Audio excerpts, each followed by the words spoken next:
From Passion to Peace by James Allen. Foreword. The first three parts of this book, Passion, Aspiration, and Temptation, represent the common human life, with its passion, pathos, and tragedy. The last three parts, Transcendence, Beatitude, and Peace, represent the divine life, calm, wise, and beautiful, of the Sage and Savior. The middle part, Transmutation, is the transitional stage between the two. It is the alchemic process linking the divine with the human life. Discipline, denial, and renunciation do not constitute the divine state. They are only the means by which it is attained. The divine life is established in that perfect knowledge which bestows perfect peace. James Allen. Amid the din and strife of men, the call divine I hear again. Its telling is of things apart, above the tumult of the heart. High over where sin's dark pathways wind, waits the wise willing of the mind. Beyond strong passion's guarded gates, there peace awaits, there peace awaits. Chapter 1. Passion. The pathway of the saints and sages, the road of the wise and the pure, the highway along which the Saviours have trod, and which all Saviours to come will walk. Such is the subject of this book, such is the high and holy theme which the author briefly expounds in these pages.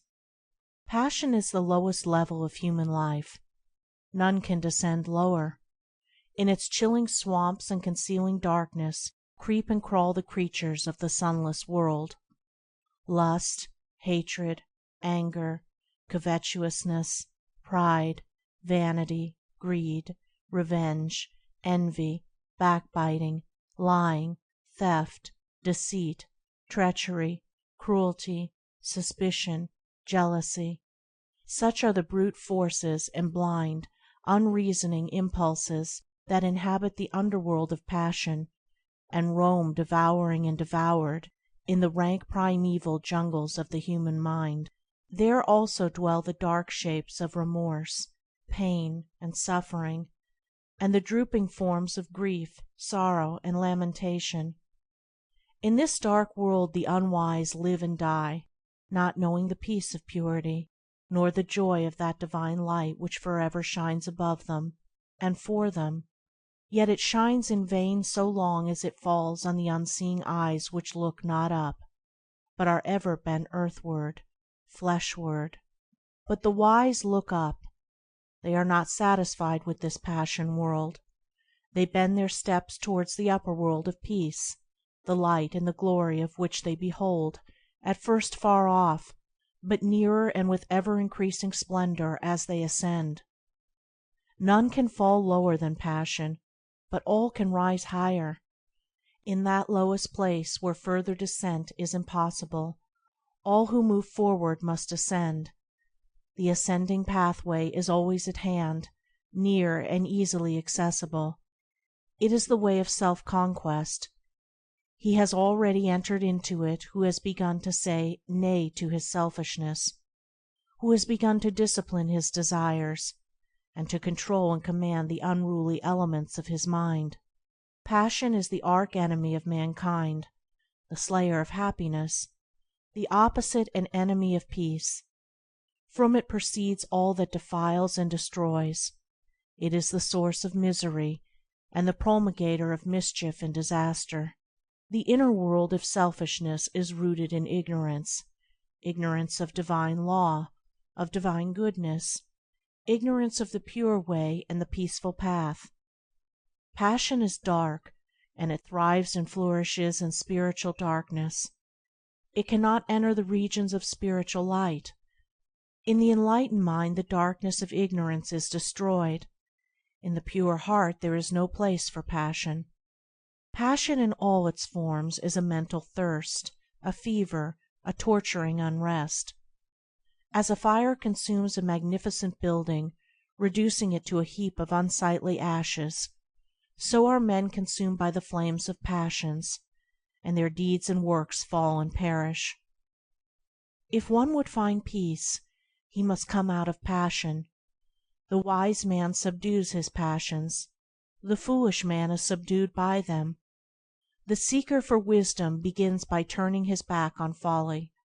The lover of peace enters the way which leads thereto, and with every step he takes, he leaves further below and behind him the dark dwelling place of passion and despair.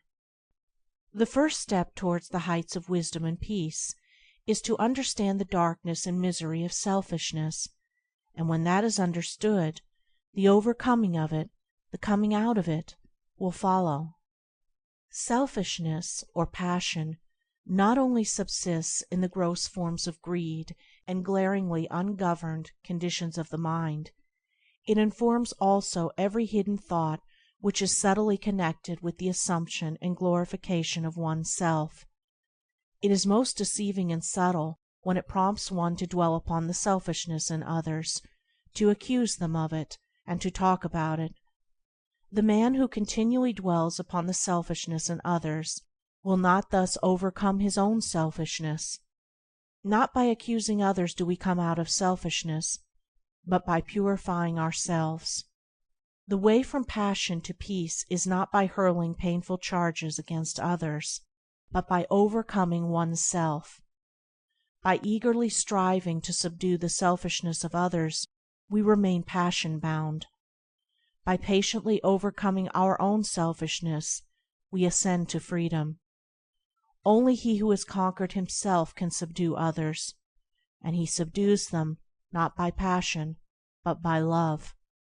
The foolish man accuses others and justifies himself, but he who is becoming wise justifies others and accuses himself. The way from passion to peace is not in the outer world of people. It is in the inner world of thoughts. It does not consist in altering the deeds of others. It consists in perfecting one's own deeds. Frequently, the man of passion is most eager to put others right, but the man of wisdom puts himself right. If one is anxious to reform the world, let him begin by reforming himself. The reformation of self does not end with the elimination of the sensual elements only. That is its beginning. It ends only when every vain thought and selfish aim is overcome.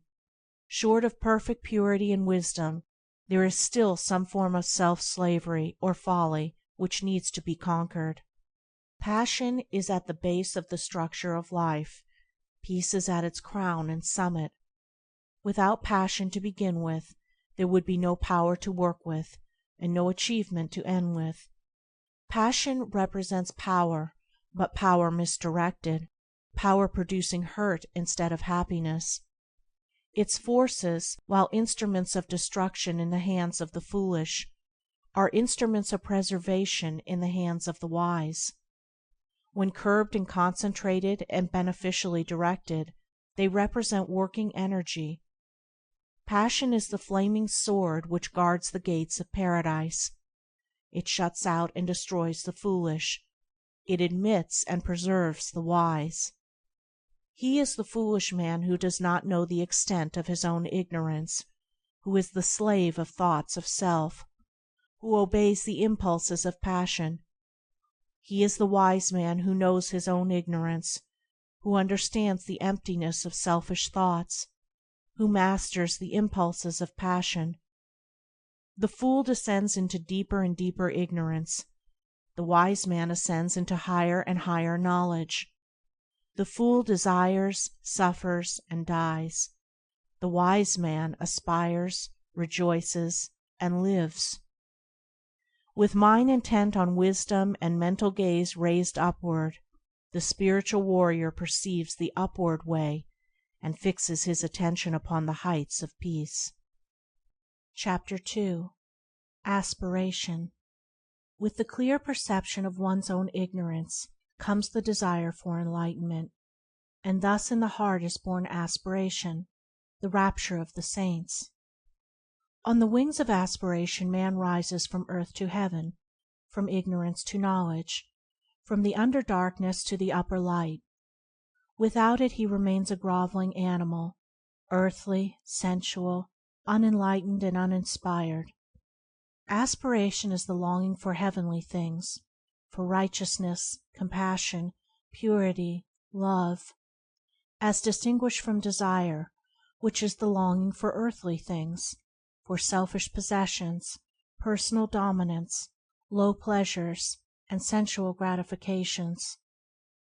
As a bird deprived of its wings cannot soar, so a man without aspiration cannot rise above his surroundings and become a master of his animal inclinations. He is the slave of passions, is subject to others, and is carried hither and thither by the changing current of events. For one to begin to aspire means that he is dissatisfied with his low status, and is aiming at a higher condition. It is a sure sign that he is aroused out of his lethargic sleep of animality, and has become conscious of nobler attainments and a fuller life. Aspiration makes all things possible. It opens the way to advancement. Even the highest state of perfection conceivable it brings near and makes real and possible, for that which can be conceived can be achieved. Aspiration is the twin angel to inspiration. It unlocks the gates of joy. Singing accompanies soaring. Music, poetry, prophecy, and all high and holy instruments are at last placed in the hands of those whose aspirations flag not, whose spirit does not fail. So long as animal conditions taste sweet to a man, he cannot aspire, he is already satisfied. But when their sweetness turns to bitterness, then in his sorrow he thinks of nobler things. When he is deprived of earthly joy, he aspires to the joy which is heavenly. It is when impurity turns to suffering that purity is sought. Truly aspiration rises, phoenix-like, from the dead ashes of repentance, but on its powerful pinions man can reach the heaven of heavens. The man of aspiration has entered the way which ends in peace, and surely he will reach that end if he neither stays nor turns back. If he constantly renews his mind with glimpses of the heavenly vision, he will reach the heavenly state. Man attains to the measure that he aspires. His longing is to be the gauge of what he can be.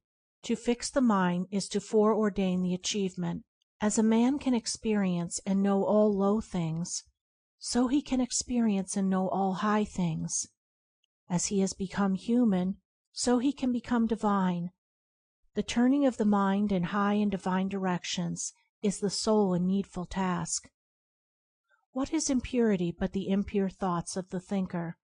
What is purity but the pure thoughts of the thinker? One man does not do the thinking of another. Each man is pure or impure of himself alone. If a man thinks, "It is through others or circumstances or heredity that I am impure," how can he hope to overcome his errors? Such a thought will check all holy aspirations, and will bind him to the slavery of passion. When a man fully perceives that his errors and impurities are his own, that they are generated and fostered by himself, that he alone is responsible for them, then he will aspire to overcome them. The way of attainment will be opened up to him, and he will see from where and to what destination he is traveling. The man of passion sees no straight path before him, and behind him all is fog and gloom. He seizes the pleasure of the moment, and does not strive for understanding or think of wisdom. His way is confused, turbulent, and troubled, and his heart is far from peace. The man of aspiration sees before him the pathway up the heavenly heights, and behind him are the circuitous routes of passion up which he has hitherto blindly groped. Striving for understanding, and his mind set on wisdom, his way is clear, and his heart already experiences a foretaste of the final peace. Men of passion strive mightily to achieve little things, things which speedily perish, and in the place where they were leave nothing to be remembered.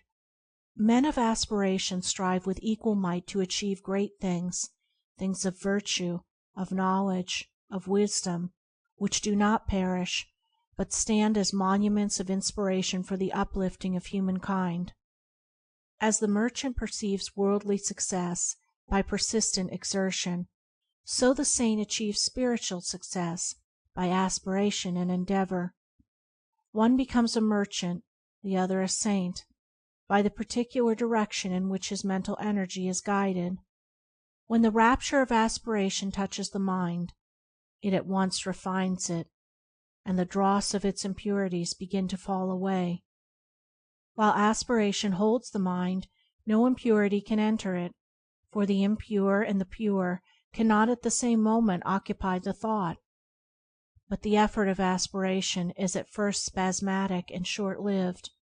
The mind falls back into its habitual error, and must be constantly renewed. The lover of the pure life renews his mind daily with the invigorating glow of aspiration. He rises early, and fortifies his mind with strong thoughts and strenuous endeavor. He knows that the mind is of such a nature that it cannot remain for a moment unoccupied, and that, if it is not held and guided by high thoughts and pure aspirations, it will assuredly be enslaved and misguided by low thoughts and base desires. Aspiration can be fed, fostered, and strengthened by daily habit, just as desire. It can be sought and admitted into the mind as a divine guide, or it can be neglected and shut out. To retire for a short time each day to some quiet spot, preferably in the open air, and there call up the energies of the mind in surging waves of holy rapture, is to prepare the mind for great spiritual victories and destinies of divine import. For such a rapture is the preparation for wisdom and the prelude to peace. Before the mind can contemplate pure things, it must be lifted up to them. It must rise above impure things, and aspiration is the instrument by which this is accomplished. By its aid the mind soars swiftly and surely into heavenly places, and begins to experience divine things. It begins to accumulate wisdom, and to learn to guide itself by an ever-increasing measure of the divine light of pure knowledge. To thirst for righteousness, to hunger for the pure life, to rise in holy rapture on the wings of angelic aspiration, this is the right road to wisdom. This is the right striving for peace. This is the right beginning of the way divine. Chapter 3. Temptation. Aspiration can carry a man into heaven, but to remain there, he must learn to conform his entire mind to the heavenly conditions. To this end, temptation works. Temptation is the reversion, in thought, from purity to passion. It is going back from aspiration to desire. It threatens aspiration until the point is reached where desire is quenched in the waters of pure knowledge and calm thought. In the early stages of aspiration, temptation is subtle and powerful, and is regarded as an enemy. But it is only an enemy in the sense that the one tempted is his own enemy. In the sense that it is the revealer of weakness and impurity, it is a friend, a necessary factor in spiritual training.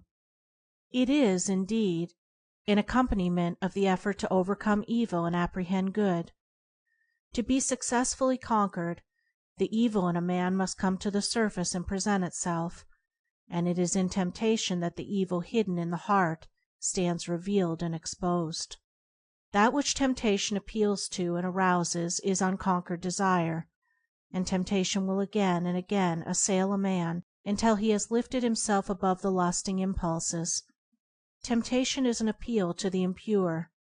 That which is pure cannot be subject to temptation. Temptation waylays the man of aspiration until he touches the reign of the divine consciousness, and beyond that border temptation cannot follow him. It is when a man begins to aspire that he begins to be tempted. Aspiration rouses up all the latent good and evil, in order that the man may be fully revealed to himself, for a man cannot overcome himself unless he fully knows himself. It can scarcely be said of the merely animal man that he is tempted, for the very presence of temptation means that there is a striving for a purer state. Animal desire and gratification is the normal condition of the man who has not yet risen into aspiration. He wishes for nothing more, nothing better, than his sensual enjoyments, and this, for the present, satisfied. Such a man cannot be tempted to fall, for he has not yet risen. The presence of aspiration signifies that a man has taken one step, at least, upward, and is therefore capable of being drawn back. This backward attraction is called temptation. The allurements of temptation subsist in the impure thoughts and downward desires of the heart. The object of temptation is powerless to attract when the heart no longer lusts for it. The stronghold of temptation is within a man, not without, and until a man realizes this, the period of temptation will be prolonged. While a man continues to run away from outward objects and tell the delusion that temptation subsists entirely in them, and does not attack and purge away his impure imaginings, his temptations will increase, and his falls will be many and grievous. When a man clearly perceives that the evil is within and not without, then his progress will be rapid, his temptations will decrease, and the final overcoming of all temptation will be well within the range of his spiritual vision. Temptation is torment. It is not an abiding condition, but is a passage from the lower condition to the higher. The fullness and perfection of life is bliss, not torment. Temptation accompanies weakness and defeat, but a man is destined for strength and victory. The presence of torment is the signal to rise and conquer. The man of persistence and ever-renewed aspiration does not allow himself to think that temptation cannot be overcome. He is determined to be the master of himself. Resignation to evil is an acknowledgment of defeat. It signifies that the battle against self is abandoned, that good is denied, that evil is made supreme. As the energetic man of business is not daunted by difficulties but studies how to overcome them, so the man of ceaseless aspiration is not crushed into submission by temptations, but meditates how he may fortify his mind. For the tempter is like a coward. He only creeps in at weak and unguarded points.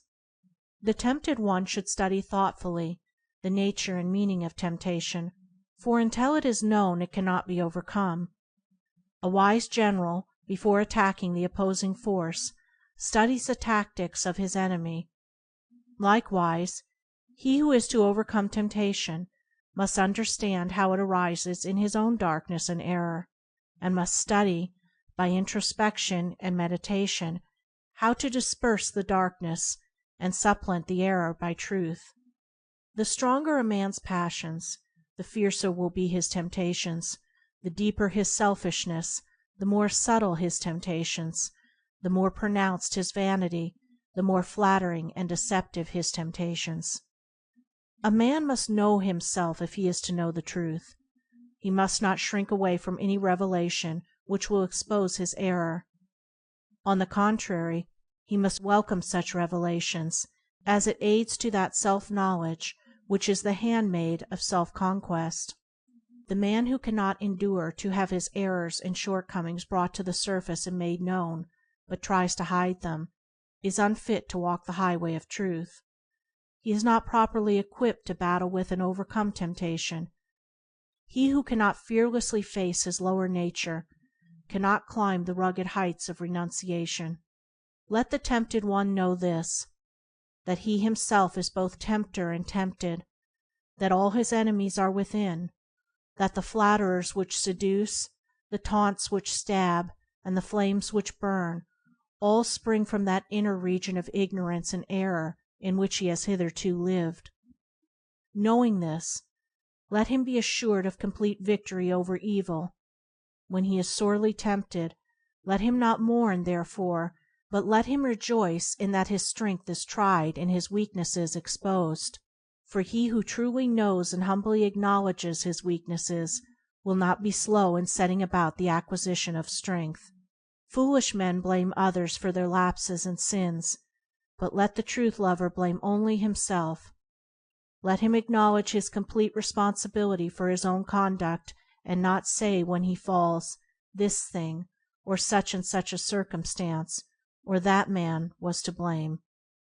For the most which others can do is to afford an opportunity for our own good or evil to manifest itself. They cannot make us good or evil. Temptation is at first sore, grievous, and hard to be borne, and subtle and persistent is the assailant. But if the tempted one is firm and courageous, and does not give way, he will gradually subdue his spiritual enemy, and will finally triumph in the knowledge of good. The adverse one is compounded of a man's own lust, selfishness, and pride. When these are put away, evil is seen to be naught, and good is revealed in all victorious splendor. Chapter 4. Transmutation. Midway between the hell of passion and the heaven of peace is the purgatory of transmutation. Not a speculative purgatory beyond the grave, but a real purgatory in the human heart. In its separating and purifying fire, the base metal of error is sifted away, and only the clarified gold of truth remains. When temptation has culminated in sorrow and deep perplexity, then the tempted one, strenuously striving for deliverance, finds that his moral servitude is entirely from himself. Instead of fighting against outer circumstances, he must alter inner conditions. The fight against outer things is necessary at the start.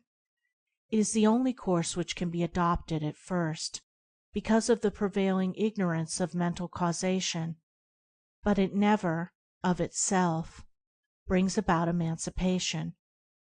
What it does bring about is the knowledge of the mental cause of temptation. This knowledge of the mental cause of temptation leads to the transmutation of thought, and the transmutation of thought leads to the deliverance from the bondage of error. The preliminary fighting is a necessary stage in spiritual development, just as the crying and kicking of a helpless babe is necessary to its growth.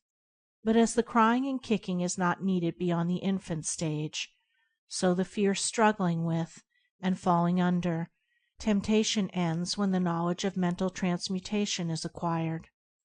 The truly wise man, he who is enlightened in concerning the source and cause of temptation, does not fight against outward allurements. He abandons all desire for them. Thus they cease to be allurements, and the power of temptation is destroyed at its source. But this abandonment of unholy desire is not the final process. It is the beginning of a regenerative and transforming power, which, when patiently employed, leads to the clear and cloudless heights of spiritual enlightenment. Spiritual transmutation consists of an entire reversal of the ordinary self-seeking attitude of the mind toward people and things, and this reversal brings about an entirely new set of experiences. Thus the desire for a certain pleasure is abandoned, cut off at its source, and not allowed to have any place in the consciousness. But the mental force which that desire represented is not annihilated. It is transferred to a higher region of thought, transmuted into a purer form of energy. The law of conservation of energy prevails universally in the mind as it does in matter, and the force shut off in lower directions is liberated in higher realms of spiritual activity. Along the saintly way toward the divine life, the midway region of transmutation is the country of sacrifice, the plain of renunciation.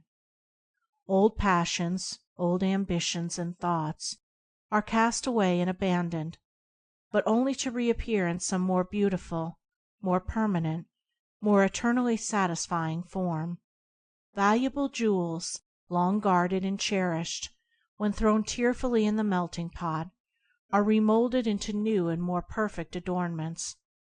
Likewise, the spiritual alchemist, at first reluctant to part company with long cherished thoughts and habits, at last gives them up to discover, a little later, to his joy, that they come back to him in the form of new faculties, rarer powers, and purer joys, spiritual jewels newly polished, beautiful and resplendent.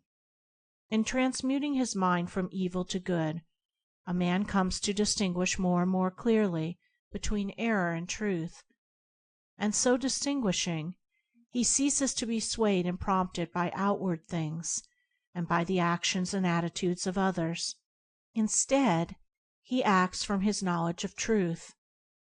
First acknowledging his errors and then confronting them with a searching mind and a humble heart, he subdues, conquers, and transmutes them.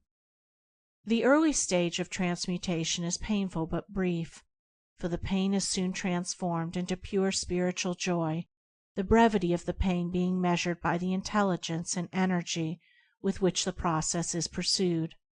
While a man thinks that the cause of his pain is the attitude of others, he will not pass through it. But when he perceives that its cause is in himself, then he will soon pass beyond it into joy. The unenlightened man allows himself to be disturbed, wounded, and overthrown by what he regards as the wrong attitude of others towards him. This is because the same wrong attitude is in himself. He indeed doles out to them, in return, the same actions, regarding as right in himself that which is wrong in others. Slander is given for slander, hatred for hatred, anger for anger. This is the action and reaction of evil. It is the clash of selfishness with selfishness.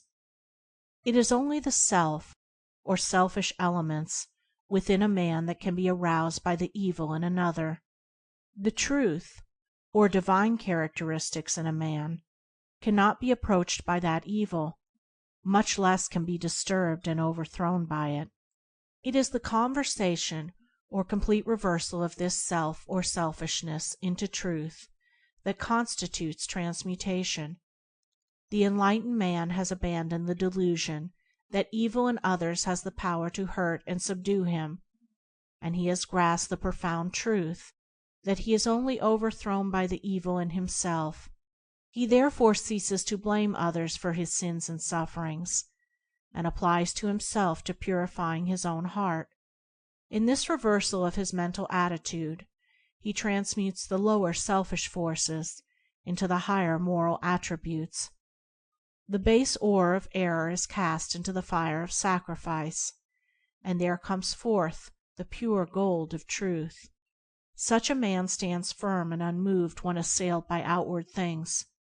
He is self's master, not its slave. He has ceased to identify himself with the impulses of passion, and has identified himself with truth. He has overcome evil, and has become merged with good. He knows both error and truth, and has abandoned error and brought himself into harmony with truth. He returns good for evil. The more he is assailed by evil from without, the greater is his opportunity of manifesting the good from within. That which supremely differentiates the fool from the wise man is this: the fool meets passion with passion, hatred with hatred, and returns evil for evil, whereas the wise man meets passion with peace, hatred with love, and returns good for evil. Men inflict suffering upon themselves through the active instrumentality of their own unpurified nature. They rise into perfect peace in the measure that they purify their hearts. The mental energy which men waste in pursuing dark passions is all sufficient to enable them to reach the highest wisdom when it is turned in the right direction. As water, when transmuted into steam, becomes a new, more definite and wide-reaching power, so passion, when transmuted into intellectual and moral force, becomes a new life, a new power for the accomplishment of high and unfailing purposes. Mental forces, like molecular, have their opposite poles or modes of action. Where the negative pole is, there is also the positive. Where ignorance is, wisdom is possible. Where passion abounds, peace awaits. Where there is much suffering, much bliss is near. Sorrow is the negation of joy. Sin is the opposite of purity. Evil is the denial of good. Where there is an opposite, there is that which is opposed. The adverse evil, in its denial of the good, testifies to its presence. The one thing needful, therefore, is the turning around from the negative to the positive, the conversion of the heart from impure desires to pure aspirations, the transmutation of passional forces into moral powers. The wise purify their thoughts. They turn from bad deeds and do good deeds. They put error behind them and approach truth. Thus do they rise above the allurements of sin, above the torments of temptation, above the dark world of sorrow, and enter the divine consciousness, the transcendent life. Chapter 5. Transcendence. When a man passes from the dark stage of temptation to the more enlightened stage of transmutation, he has become a saint. A saint is one who perceives the need for self-purification, who understands the way of self-purification, and who has entered that way and is engaged in perfecting himself. But there comes a time in the process of transmutation when, with the decrease of evil and the accumulation of good, there dawns in the mind a new vision, a new consciousness, a new man. When this is reached, the saint has become a sage. He has passed from the human life to the divine life. He is born again, and there begins for him a new round of experiences. He wields a new power. A new universe opens out before his spiritual gaze. This is the stage of transcendence. This I call the transcendent life. When there is no more consciousness of sin, when anxiety and doubt, and grief and sorrow are ended, when lust and animosity, and anger and envy no more possess the thoughts, when there remains in the mind no vestige of blame towards others for one's own condition, and when all conditions are seen to be good because they are the result of causes, so that no event can afflict the mind, then transcendence is attained. Then the limited personality is outgrown, and the divine life is known. Evil is transcended, and good is all in all. The divine consciousness is not the intensification of the human. It is a new form of consciousness. It springs from the old, but it is not the continuance of it. Born of the lower life of sin and sorrow, after a period of painful torment, it yet transcends that life and has no part in it, just as the perfect flower transcends the seed from which it sprang. As passion is the key to the self-life, so serenity is the keynote of the transcendent life. Rising into it, man is lifted above disharmony and disturbance. When perfect good is realized and known, not as an opinion or an idea, but as an experience or a possession, then calm vision is acquired, and tranquil joy abides through all hardships. The transcendent life is ruled not by passions, but by principles. It is founded not upon fleeting impulses, but upon abiding laws. In its clear atmosphere, the orderly sequence of all things is revealed, so that there is seen to be no room for sorrow, anxiety, or regret. While men are involved in the passions of self, they burden themselves with cares, and trouble themselves over many things. Above all else, they trouble over their own little, burdened, pain-stricken personality, being anxious for its fleeting pleasure, for its protection and preservation, and for its eternal safety and continuance. Now in the life that is wise and good, all this is transcended. Personal interests are replaced by universal purposes, and all cares, troubles, and anxieties concerning the pleasure and fate of the personality are dispelled like the feverish dreams of a night. Passion is blind and ignorant. It sees and knows only of its own gratification. Self recognizes no law. Its object is to get and to enjoy. The getting is a graduated scale varying from sensual greed, through many subtle vanities, up to the desire for a personal heaven or personal immortality. But it is self still. It is the old sensual craving coming out in a more subtle and deceptive form. It is longing for some personal delight, along with its accompanying fear that delight should be lost forever. In the transcendent state, desire and dread are ended, and the thirst for gain and fear of loss are things that are no more. Where the universal order is seen, and where perennial joy in that good is a normal condition, what is there left to desire? What remains to be feared? He who has brought his entire nature into conformity and harmony with the law of righteousness, and who has made his thoughts pure and his deeds blameless, has entered liberty. He has transcended darkness and morality, and has passed into light and immortality. For the transcendent state is at first a higher order of morality, then a new form of perception, and at last a comprehensive understanding of the universal moral causation. And this morality, this vision, and this understanding constitute the new consciousness, the divine life. The transcendent man is he who is above and beyond the dominion of self. He has transcended evil and lives in the practice and knowledge of good. He is like a man who, having long looked upon the world with darkened eyes, is now restored to sight, and sees things as they are. Evil is an experience, and not a power. If it were an independent power in the universe, it could not be transcended by any being. But though not as real as a power, it is real as a condition and an experience, for all experience is of the nature of reality. It is a state of ignorance, of undevelopment, and as such it recedes and disappears before the light of knowledge, as the intellectual ignorance of a child vanishes before gradually accumulating learning, or as darkness dissolves before the rising light.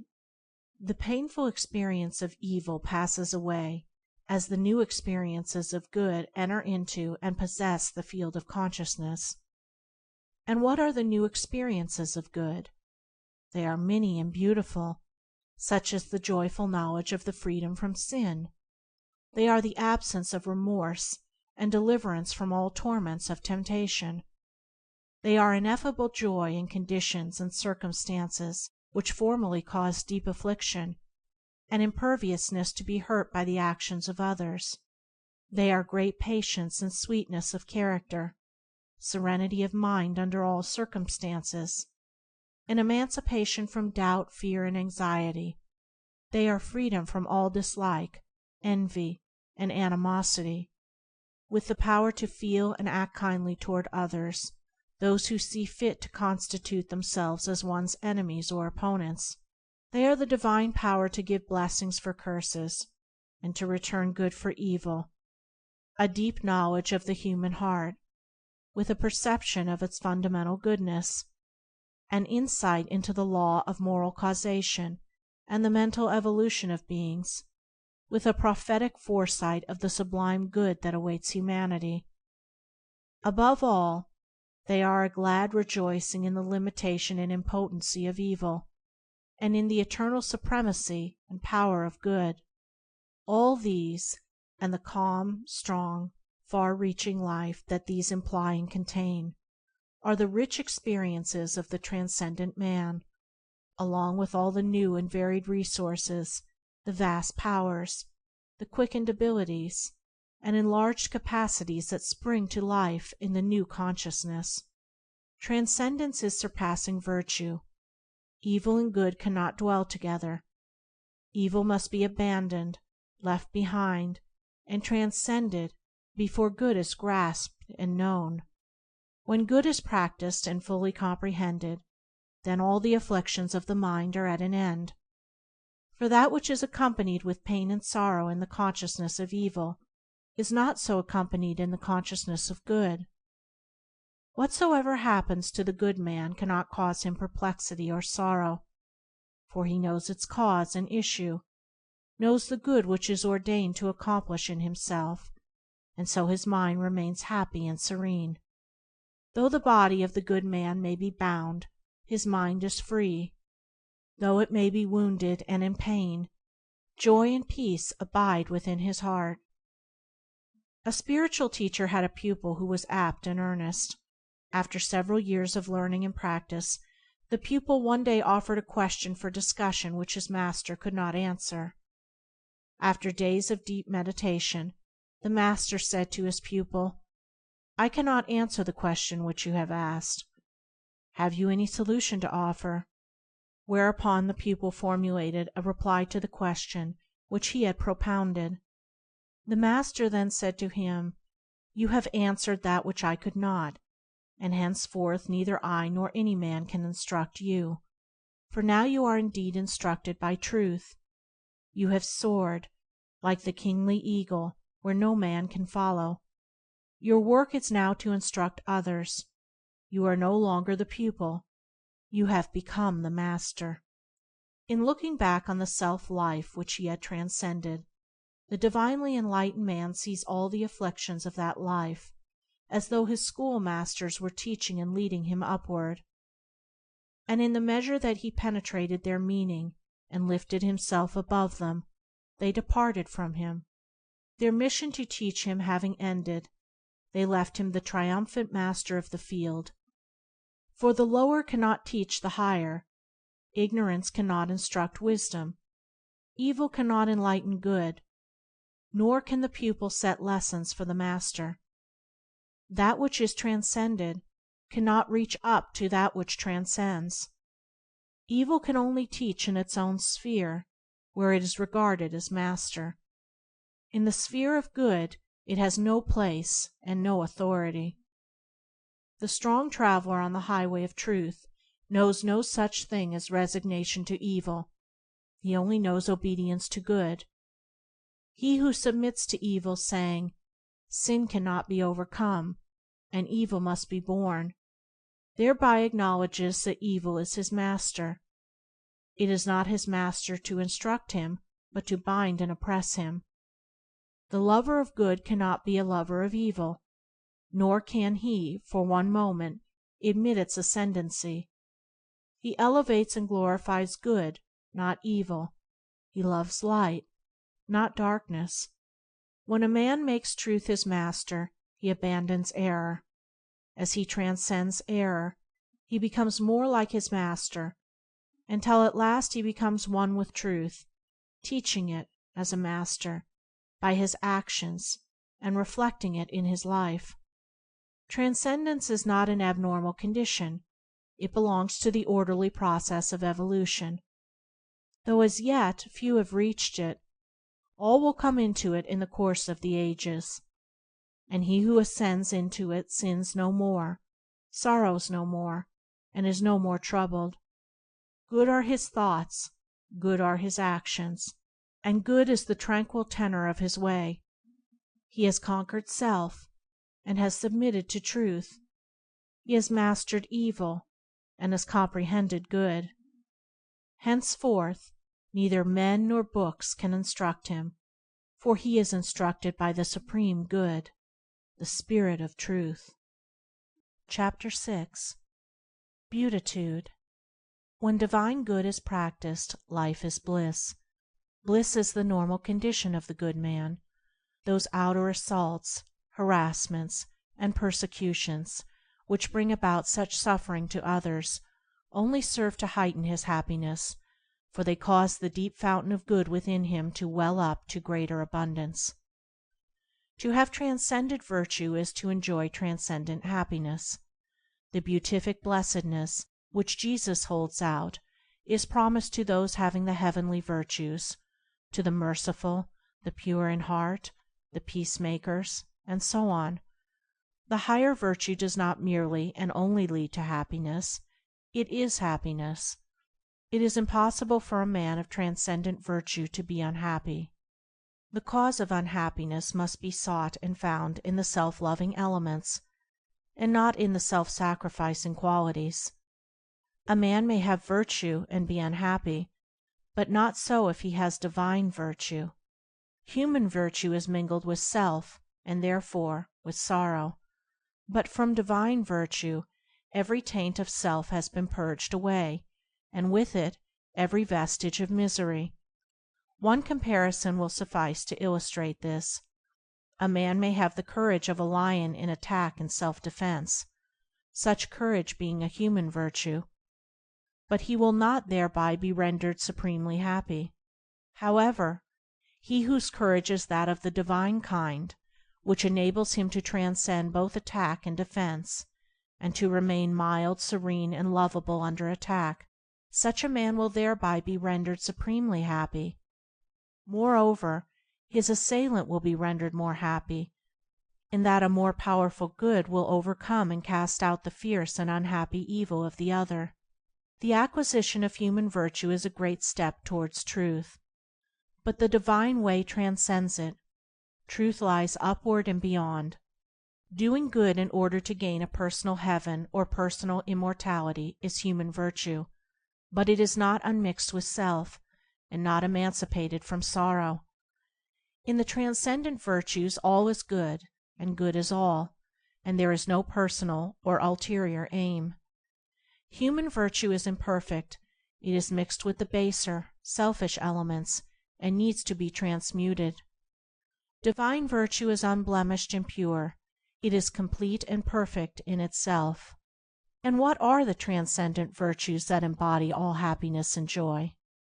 They are impartiality, the seeing so deeply into the human heart and into human actions that it becomes impossible to take sides with one man or one party against the other, and therefore the power to be perfectly just.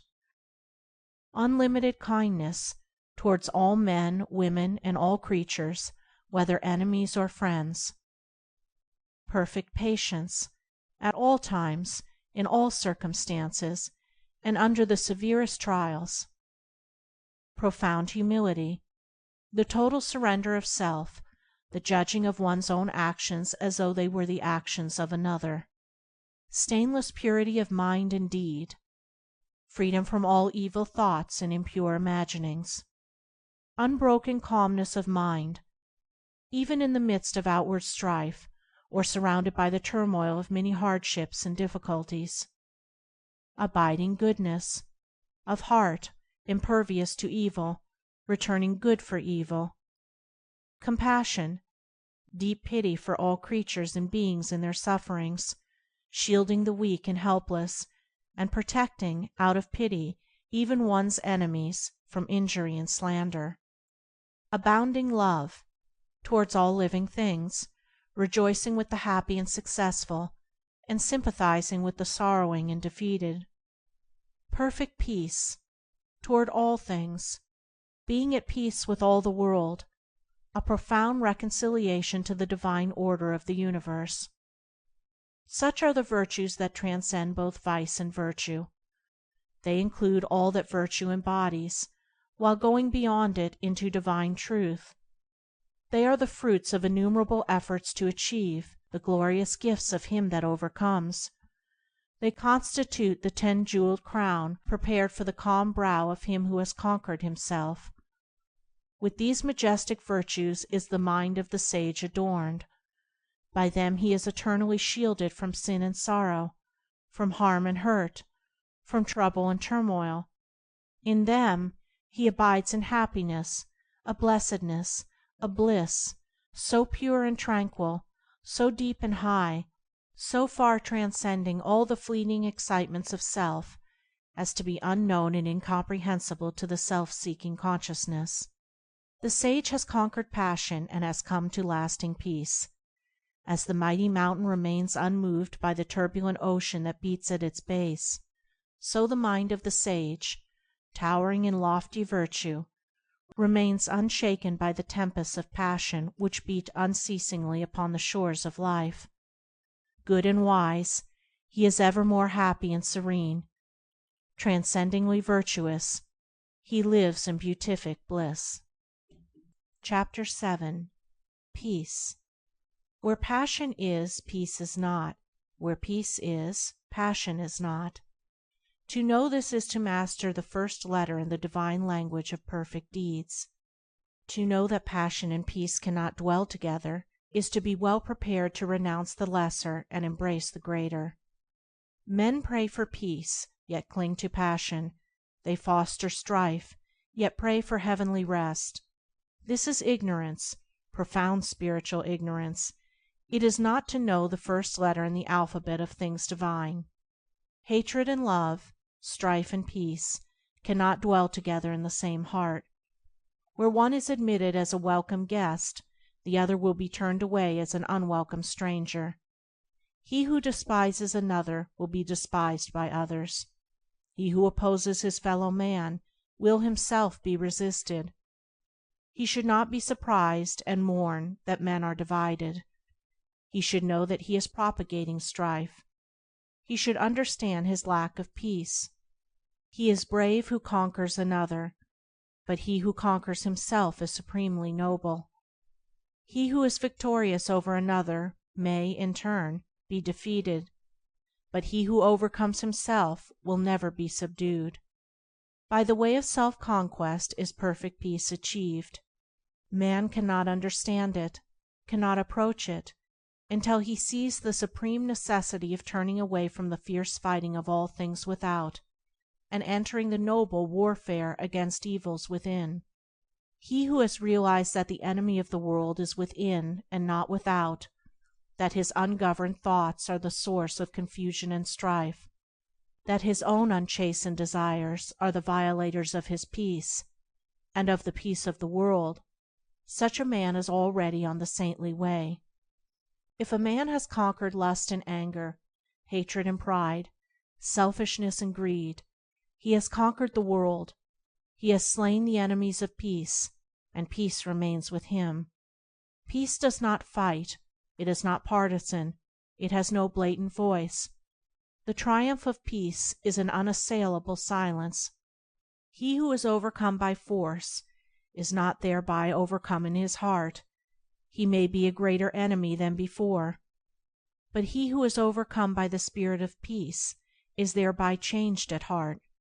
He that was an enemy has become a friend. Force and strife work upon the passions and fears, but love and peace reach and reform the heart. The pure-hearted and wise have peace in their hearts. It enters into their actions. They apply it in their lives. It is more powerful than strife. It conquers where force would fail. Its wings shield the righteous. Under its protection, the harmless are not harmed. It affords a secure shelter from the heat of selfish struggle. It is the refuge for the defeated, a tent for the lost, and a temple for the pure. Where peace is practiced, and possessed, and known, then sin and remorse, grasping and disappointment, craving and temptation, desiring and grieving, all the turbulence and torment of the mind, are left behind in the dark sphere of the self to which they belong, and beyond which they cannot go. Beyond where these dark shadows move, the radiant plains of divine beatitude bask in eternal light, and to these the traveler on the high and holy way comes in due time. From the blinding swamps of passion, through the thorny forests of many vanities, across the arid deserts of doubt and despair, he travels on, not turning back nor straying from his course. He ever moves toward his sublime destination, until at last he comes, a humble and lowly, yet strong and radiant conqueror, to the beautiful city of peace. End of chapter 7. Recording by Andrea.